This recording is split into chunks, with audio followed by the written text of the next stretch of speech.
Welcome to பாட்டி சமையல். இன்றைக்கி கோங்கரை பண்ண போகிறோம். மேலே மாடியிலேருந்து நான் புளிச்சக்கரை எடுத்துன்னு வந்து வச்சுருக்கேன்.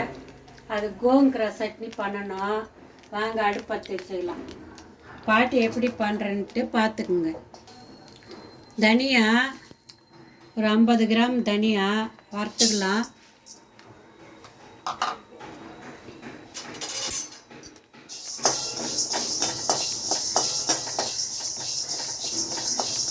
அதில் ஒரு 4 மிளகு மட்டும் அவ்வளோ மிளகு போட்டிருக்கேன். 1 2 பாருங்கள், 4 மிளகு லைட்டாக வறுத்துக்கணும். நல்லா பொன் வரமாக வர மாரி வறுத்துக்கணும். சிவந்து வரணும். நல்லா வரப்பட்டுடுச்சு.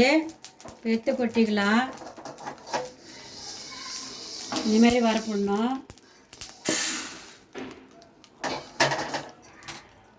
வெந்தயம் ஒரு 2 டீஸ்பூன் இருக்குது.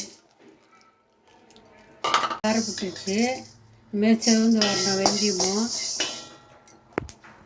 எடுத்து கொட்டிடலாம்.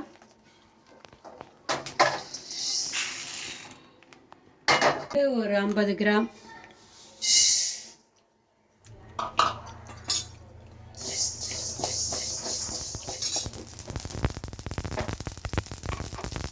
இந்தமாரி பொரியணும். கடுகு நல்லா படப்படன்னு வெடிக்கணும். அந்த சமயத்தில் தான் அது பதமானதுன்னு அர்த்தம்.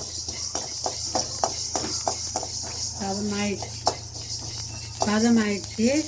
எடுத்து கொட்டிடலாம்.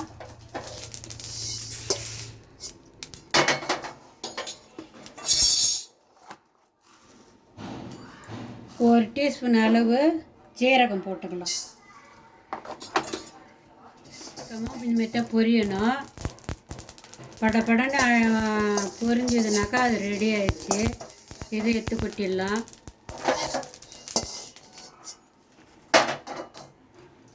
இப்போ காஞ்ச மிளகா வறுத்துக்கலாம். 50 கிராம் காஞ்ச மிளகா காம்பெல்லாம் கிள்ளிட்டு வச்சுருக்கேன். இதையும் வறுத்துக்கலாம்.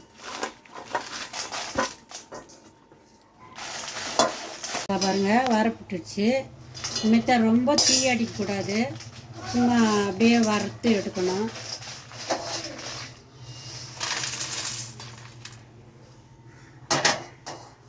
இப்போ பூண்டு ஒரு 15 பல் பூண்டு எடுத்து வச்சுருக்கேன். அதையும் வறுத்துக்கலாம். எண்ணெய் எதுக்கும் எண்ணெய் யூஸ் பண்ணக்கூடாது. வறுக்க சொல்ல நம்ம பொடி பண்ணுறதுக்கு எண்ணெய் ஊற்றி பொடி பண்ணக்கூடாது. அப்படியே தான் வறுத்துட்டு பொடி பண்ணணும். குட்டி எடுத்த மாரி வரும். இந்த மாரி இருக்க சொல்ல நம்ம எடுத்துடணும். பூண்டு எடுத்துடணும்.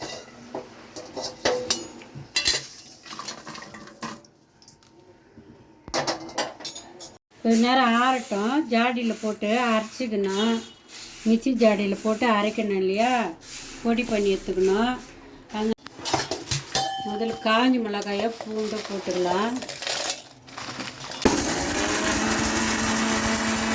இப்படி அரைப்பட்ட உடனே இப்போ நம்ம தனியெல்லாம் வறுத்து வச்சுக்கிறோமே அதை போட்டுக்கலாம்.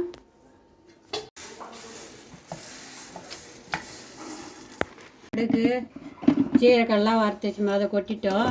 இப்போ இதையும் பொடி பண்ணிக்கலாம். ஒன்றா மிக்ஸ் பண்ணிக்கலாம் எல்லாத்தையும். பெருங்காயம் 1 டீஸ்பூன் எடுத்து வச்சுருக்கேன். அதையும் மிக்ஸி ஜாடியில் போட்டுக்கலாம். உப்பு கொஞ்சம் அதிகமாக தான் போடணும். கோங்கராவுக்கு பாருங்க, ஒரு கைப்பிடி அளவு உப்பு போட்டுக்கலாம்.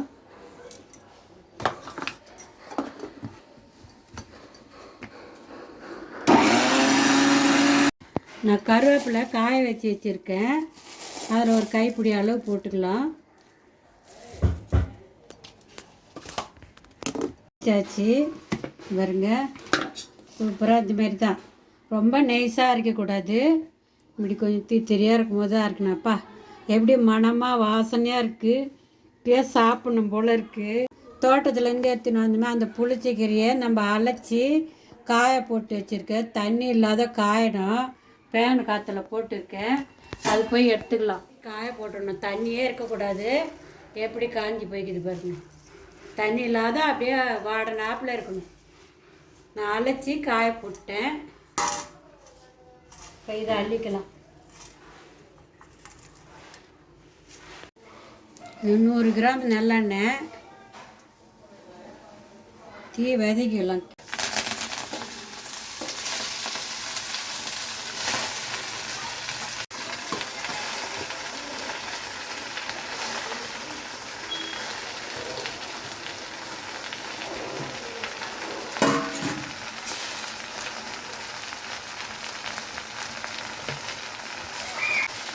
எண்ணெயிலே வதக்கணும், கொஞ்சம் கூட தண்ணி படக்கூடாது. அப்போ தான் கோங்கிற ஒருக்கா நம்ம எவ்வளோ நாள் கொண்டாலும் வச்சுக்கலாம், நல்லாயிருக்கும்.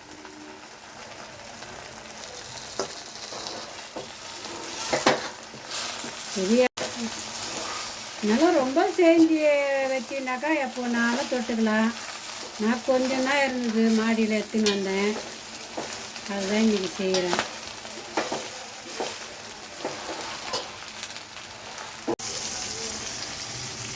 எடுக்க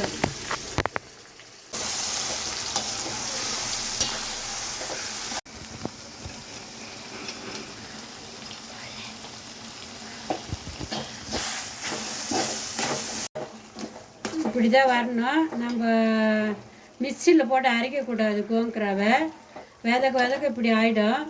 கொஞ்சம் லேசாக கரண்டியில் இப்படி பண்ணாக்கா அது அந்த கொழப்பு வந்துடும். பாருங்கள் இப்படி கடைஞ்ச மாரி ஆயிடுச்சு. இப்படி தான் இருக்கணும் கீரை. நம்ம கடையவும் கூடாது, மிக்சியில் போட்டு அடைக்கவும் கூடாது. இந்த எண்ணெயிலே தான் இப்படி ஆகணும். இப்போ இந்த பொடியை போட்டுக்கலாம்.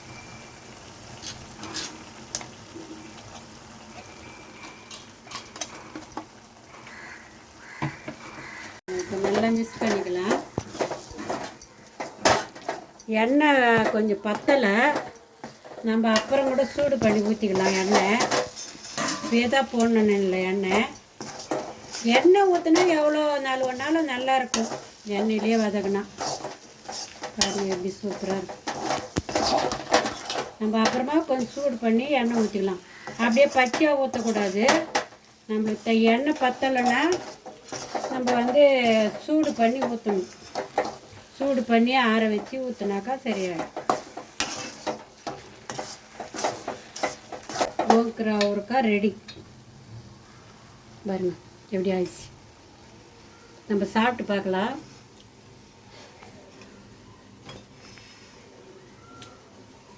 சூப்பராக இருக்குது. எவ்வளோ சாப்பாடு வேணாலும் சாப்பிட்லாம். நம்ம தோசை இட்லிக்கெல்லாம் வச்சு தொட்டுக்கலாம். அப்புறம் கூழ் ஆக்கி வச்சுருக்கேன் இல்லையா, நான் கூழ் ஆக்கி வச்சுருக்கேன். அந்த கூழ் கரைச்சிட்டு அதுக்கும் தொட்டுக்கலாம். சூப்பராக இருக்கு. ஆயில் பத்தாது, ஆயில் அப்புறமா கொஞ்சம் காய்ச்சி ஊற்றிக்கலாம். அவ்வளோதான். இனிமேல் தான் பண்ணணும். கோங்கிரா ஊறுக்கா புளிச்சக்கீரை நீங்கள் வாங்கி கூட கோங்கிரா ஊறுக்கா பண்ணுங்க, சூப்பராக இருக்கும்.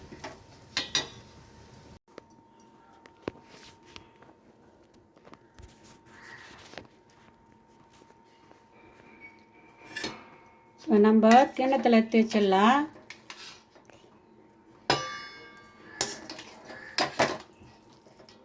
இந்த ஆயிலே போதும். இந்த ஆயிலே பாருங்கள், இன்னும் அப்புறமா காமிக்கிறேன். மேலே அப்படியே இதுவாகி வந்துடும். நம்ம எடுத்து கிண்ணத்தில் வச்சுட்டோம்னா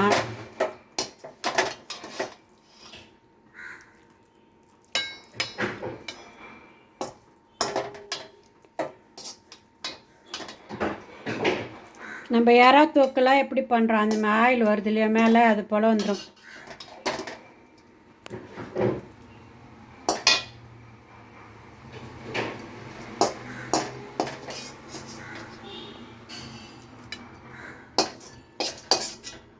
அவ்வளோதான். நம்ம எடுத்து வச்சிட்டோம். இந்த ஆயிலெலாம் சுற்றி இறங்கி அப்படியே நம்ம ஊறுக்காய் மாரி ஆகிடும். ஊறுக்காய் தான் இது, கோங்கிரா ஊறுக்காய். பார்த்துட்டு நீங்களாம் இது போல் பண்ணி சாப்பிடுங்க. ரைட் பண்ணுங்கள், ஷேர் பண்ணுங்கள், சப்ஸ்கிரைப் பண்ணுங்கள். மறக்காமல் பெல் பட்டன் அழுத்துங்க மக்களே. பயிர் வச்சு இந்தமாரி கோக்கரெல்லாம் பண்ணி சாப்பிடும்போது நம்ம மனசுக்கு கொஞ்சம் சந்தோஷம் அதிகம், சந்தோஷமாக இருக்குது. நீங்களாம் இந்தமாரி பயிர் வச்சு நீங்களாம் சாப்பிட்டு பாருங்கள். சூப்பராக இருக்குது பாருங்கள். எப்படி கோங்கரா கோங்கரா ஒருக்கா தெலுங்குக்காரங்க ஆந்திராக்காரங்களாம் இந்தமாரி தான் பண்ணுவாங்க. அந்த ஸ்டைலில் நானும் பண்ணியிருக்கேன். சூப்பராக இருக்குது. இந்தமாரி செஞ்சு பார்த்துட்டு நீங்கள் சாப்பிட்டு எனக்கு சொல்லுங்கள் எப்படி இருக்குதுன்ட்டு. நம்ம தோட்டத்தில் வச்ச கீரை நம்ம தோட்டத்தில் பறிச்சுன்னு வந்து செய்யும்போது நம்மளுக்கு மனசுக்கு ரொம்ப சந்தோஷமாக இருக்குது. சட்னி பண்ணி வச்சது பாருங்கள். எண்ணெயெல்லாம் எப்படி திரிஞ்சு வந்துக்குது பாருங்கள். இது போல் தான் பண்ணணும் கோங்கரா சட்னி. இது புதினா சட்னி இப்போ பண்ணேன். அது நான் பண்ணதெல்லாம் வீடியோ எடுக்கலை. இப்போ அது பாருங்கள் டப்பா. இதில் வந்து நம்ம அள்ளி ஸ்டோர் பண்ணி வச்சுக்கணும்னா நம்ம எவ்வளோ நாளைக்கு ஒன்றாலும் வச்சுருக்கலாம், கெடாது. இருந்தாலும் இது ஒரு மாதத்துக்குள்ளே ஆகிடும் தான். நீங்கள் 2 மாதம் 3 மாதம் கூட வச்சுக்கலாம். வெளியிலேயே வச்சுக்கலாம், ஃப்ரிட்ஜில் கூட வைக்க வேண்டாம். சூப்பராக அப்படியே இருக்கும். நல்லா நம்ம தண்ணி ஊற்றாத பண்ணுறதுல தான் இருக்குது.